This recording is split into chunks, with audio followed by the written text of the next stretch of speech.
बोलिए गणेश भगवान की, बोलिए लक्ष्मी नारायण भगवान की, बोलिए शंकर भगवान की, सियावर रामचंद्र भगवान की, राधा कृष्ण भगवान की, ठाकुर जी महाराज की, शालिग्राम भगवान की, तुलसा मैया की, माघ महात्म की, तीर्थराज प्रयाग की, जयकारा शेरा वाली दा बोल साचे। ओम प्रणम्य शिरसा देवं गौरीपुत्रं विनायकं भक्तावासं स्मरे नित्यं आयु कामार्थ सिद्धये। प्रथमं वक्रतुण्डं च एकदन्तं द्वितीयकं तृतीयं कृष्णपिङ्गाक्षं गजवक्त्रं चतुर्थकं लम्बोदरं पंचमं च षष्ठं विकटमेव च सप्तमं विघ्नराजं च धूम्रवर्णं तथाष्टमं नवमं भालचन्द्रं च दशमं तु विनायकम् एकादशं गणपतिं द्वादशं तु गजाननं द्वादशैतानि नामानि प्रातः काले पठे नरः सप्तजन्म कृतं पापं स्मरणेन वनश्यति। ॐ वंशी विभूषितकरा नवनीरदावात् पीताम्बरादरुणबिम्बफलादरुष्टात् पूर्णेन्दुसुन्दरमुखा दरविन्दनेत्रात् कृष्णात् परं किमपि त्वमहं न जाने। गुरुर्ब्रह्मा गुरुर्विष्णु गुरुर्देवो महेश्वरः गुरुः साक्षात् परब्रह्म तस्मै श्री गुरवे नमः। हे रामा पुरुषोत्तमा नरहरे नारायणा केशवा गोविन्दा गरुणध्वजा गुणनिधे दामोदरा माधवा। हे कृष्णा कमलापते यदुपते सीतापते श्रीपते वैकुण्ठाधिपते चराचरपते लक्ष्मीपते पाहि मां लक्ष्मीपते पाहि माम्। ॐ सौराष्ट्रे सोमनाथं च श्रीशैले मल्लिकार्जुनम् उज्जैन्यं महाकाल्यम् ओंकारम् अमलेश्वरम् परल्यां वैद्यनाथं च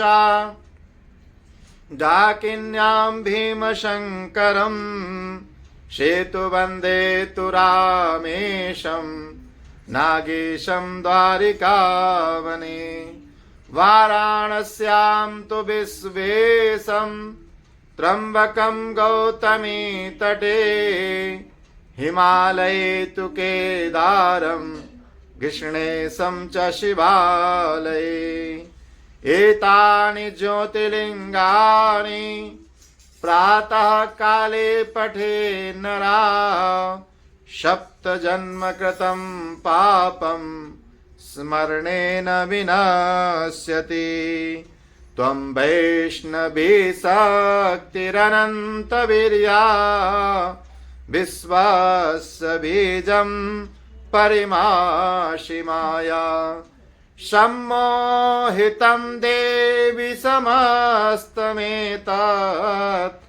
त्वं वै प्रसन्ना भुवि मोक्षहेतु त्वं वै प्रसन्ना भुवि मोक्षहेतु।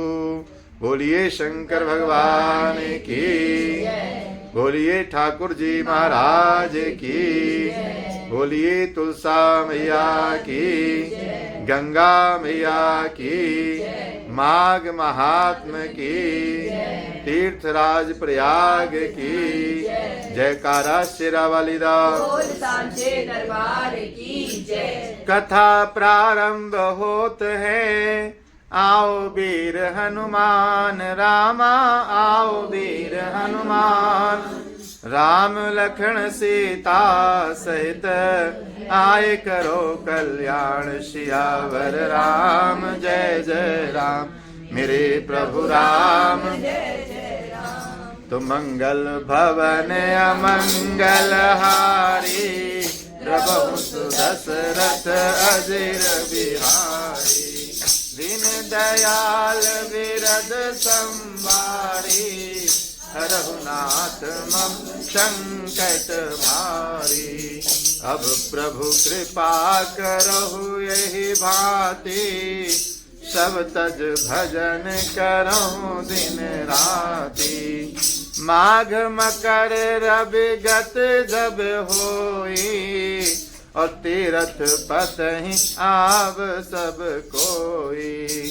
सिया राम जय जय राम, सिया राम जय जय राम, सिया राम जय जय राम, सिया राम जय जय राम।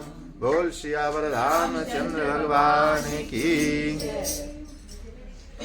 माघ महात्म की कथा आज संपन्नता की ओर है। प्रभु की कृपा से आप सभी लोगों की उपस्थिति बड़ी प्रशंसनीय रही। आप लोगों ने अनवरत रूप से भगवान की कथाओं का श्रवण किया। माघ महात्म की कथा में विशेष रूप से तीर्थराज प्रयाग का वर्णन है। इस समय हमारे तीर्थराज प्रयाग में करोड़ों लोग उपस्थित हैं और पुण्य का लाभ ले रहे हैं। उन करोड़ों लोगों में से पता नहीं कितनी दिव्य आत्माएं ऐसी हैं कि जिनके दर्शन जो हैं दुर्लभ हैं। उस अपार भीड़ में ऐसी दिव्य आत्माएं हैं कि जिनके एक बार दर्शन हो जाए तो हमारा जीवन सफल हो जाएगा। ऋषि मुनि के साथ साथ वहां पे देवता भी उपस्थित हैं। सारे देवता गंधर्व सब वहां पर स्नान का पर्व का लाभ लेते। इसीलिए वहां की महिमा जो है जितनी वर्णन की जाए उतनी कम है। आज कल्पवास भी संपन्न हो जाएगा।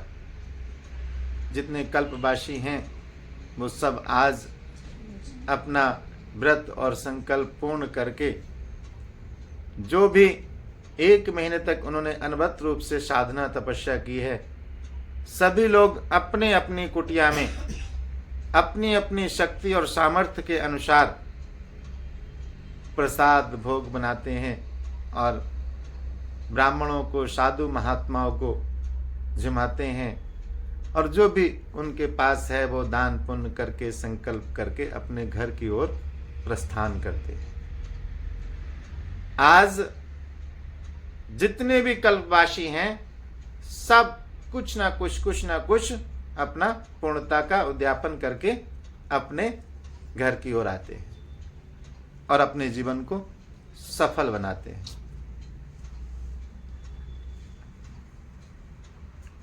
महर्षि लोमस के आदेशानुसार ब्राह्मण वेदनिधि तथा उनके पुत्र अग्निय एवं उन 5 गंधर्व कन्याओं ने श्रद्धा भक्ति सहित भगवान का ध्यान करते हुए त्रिवेणी के पवित्र संगम जल में स्नान किया। इसका तत्काल ही चमत्कारी प्रभाव हुआ कि उन 6 प्राणियों ने तत्काल पिशाच योनि से छुटकारा प्राप्त कर अपने पूर्ववत रूप को प्राप्त कर लिया। इस चमत्कारी दृश्य को देखकर भाव विभोर होकर धर्मात्मा वेद निधि ने श्रद्धा भक्ति से आप्लावित होकर महर्षि लोमश से एक निवेदन किया। वेद निधि कहते हैं कि हे दयामय, आप धन्य हैं, आप करुणा के सागर हैं, आपकी कृपा से इन समस्त प्राणियों का पाप के महासागर से उद्धार हुआ है। भीड़ में, अगर हम भीड़ में जा रहे हैं और किसी पुण्यात्मा का स्पर्श हो गया तो हमें बहुत लाभ प्राप्त होता है।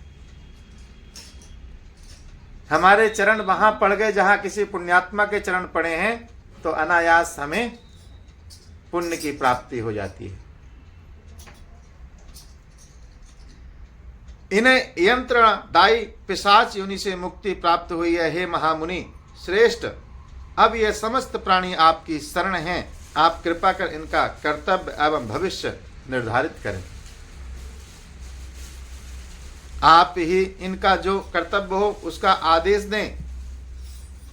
ब्राह्मण वेद निधि का निवेदन सुनकर महर्षि लोमश ने कहा, हे ऋषि कुमार अग्निय, अर्थात तुम्हारे पुत्र ने समस्त वेदों का अध्ययन पूर्ण कर लिया है, अतएव अब यह इसके पश्चात के कर्तव्यों का पालन करे, ये युवा है तथा गृहस्थाश्रम में प्रवेश करने के योग्य हो गया है। अतएव तुम्हारे पुत्र अग्नि का अब यह कर्तव्य है कि वह विधिवत शास्त्रोक्त विधि से इन गंधर्व कुमारियों का पानी ग्रहण करे। कौन सी गंधर्व कुमारियां? वही गंधर्व कुमारियां जो आपने पीछे कथा सुनी थी। देखिए, अब वही ऋषि पुत्र उन्हीं गंधर्व कन्याओं को जो है वर्ण करता है, जो जबरदस्ती शादी। जी हाँ, वही जो कथा आप सुन रही थी।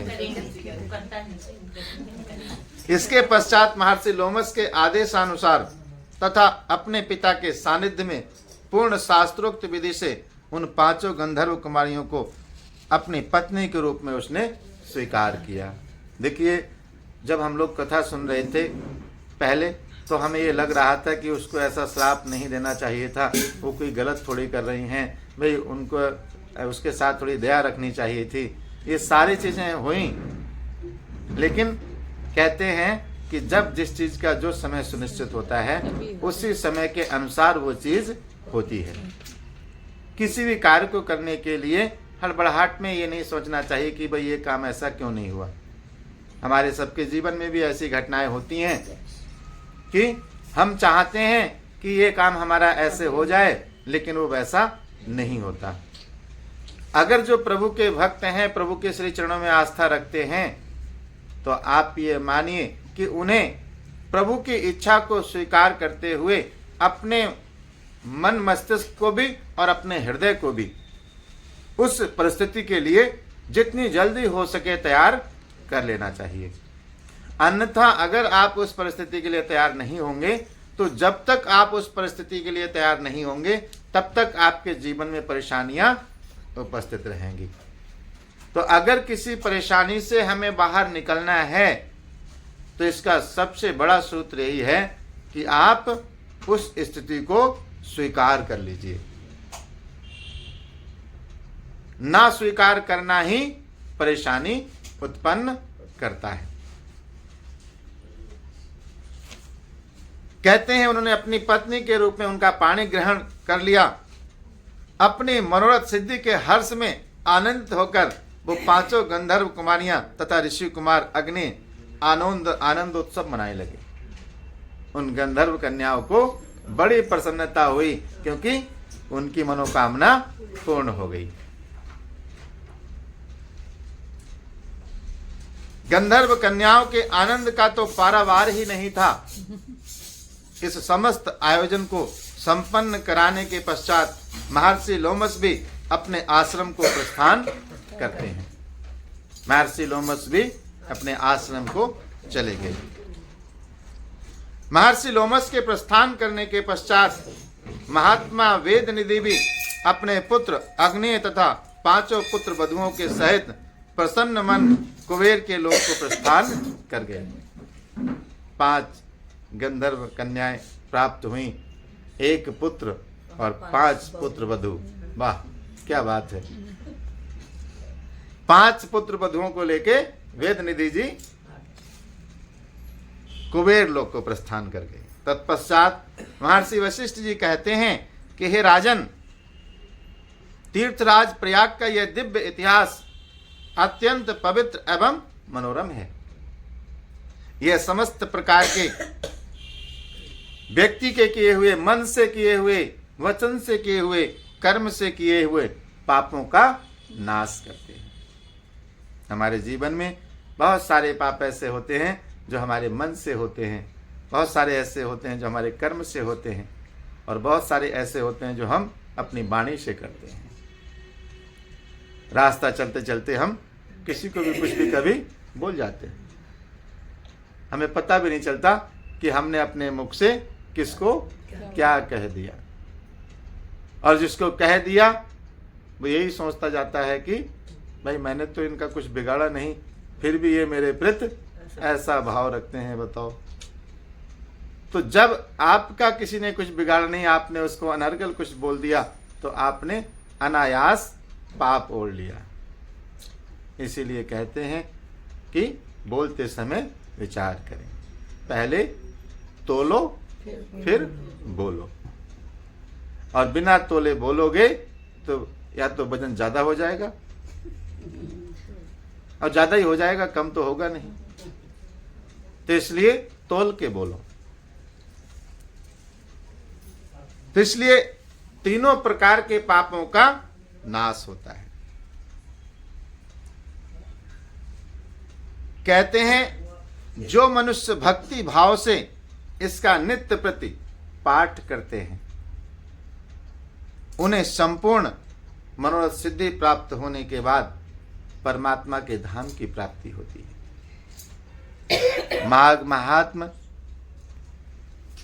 जो लोग कल्पवास करते हैं वो तो करते ही करते हैं, लेकिन जो लोग भगवान के से चरणों में अनुराग रखते हैं वो अपने घर पे भी प्रातः काल जैसे कार्तिक स्नान करते हैं, ऐसे माघ स्नान का भी उतना ही पुण्य है। और बल्कि कार्तिक से ज्यादा ठंडी होती है माघ में। कार्तिक में तो कुछ फिर भी कम ठंड होती है, माघ का महीना विशेष रूप से ठंड का होता है। इसीलिए हमारी बहुत माताएं बहनें जानकारी होने के बावजूद भी नहीं आ पाई, भाई ठंड है, नहीं आ पाई। अंतिम में देखिए सब आ गई हैं, अंत में इन लोगों ने सबने लाभ लिया है उसका। लेकिन बहुत सारी माताओं बहनों के अंदर मन में ये भाव था कि जाना तो चाहिए, चलो पहुंच जाएं, चलो अच्छी बात है, लेकिन ठंड बहुत है, ठंड बहुत है। ये भाव मन में अंदर से था कि भाई जाना तो चाहिए, चलो कथा हो रही सुन लेते हैं, लेकिन क्या बताएं ठंड बहुत है, ठंड बहुत है। तो ये भाव था आपका अंदर ही अंदर, लेकिन अगली बार से ये भाव थोड़ा और प्रबल होगा, तब आप लोग उसका और पूर्ण लाभ लेंगे। इसीलिए दीदी मोटिवेट करें। कहते हैं इस पावन धर्म इतिहास का श्रवण करने के पश्चात गौदान करना चाहिए, वस्त्र दान करना चाहिए, और आप लोग इस समय सोना बहुत सस्ता हो गया है वो भी दान करना चाहिए। सोना? हाँ जी। इसके पाठ का पूजन करना चाहिए क्योंकि ये ब्रह्म तुल्य पाठ है। इसके पाठ का श्रवण करने वाले का पूजन करना चाहिए। भगवान विष्णु के पूजन करने के तुल्य इसका फल प्राप्त होता है। अतएव अपना जन्म सफल करने तथा सद्गति प्राप्त करने के इच्छुक श्रोता को, पाठक को श्रद्धा भक्ति सहित कंजूसी छोड़ के दान करना चाहिए। जो व्यक्ति श्रद्धा भक्ति पूर्वक अपने इस पाठ का उद्यापन करता है, परमात्मा की कृपा से उसे हर प्रकार की सुख, शांति और समृद्धि प्राप्त होती है और अंत में परमात्मा के श्री धाम की प्राप्ति होती है। इन सब जो कथाएं हैं, इनका वर्णन अगर शब्दों से किया जाए तो नहीं किया जा सकता। अगर हम वास्तविकता में भावनात्मक होकर उस चीज को विचार करें तो हम सब बहुत पुण्य के भागी हैं कि उसने हमें रोज बुलाया या 2 दिन बुलाया या 1 दिन भी बुलाया। ये उसकी बड़ी कृपा है। कहते हैं जैसे कार्तिक के महीने में लास्ट के 5 दिन श्रेष्ठ माने गए हैं, ऐसे ही माघ के महीने में भी लास्ट के 3 दिन श्रेष्ठ माने गए हैं।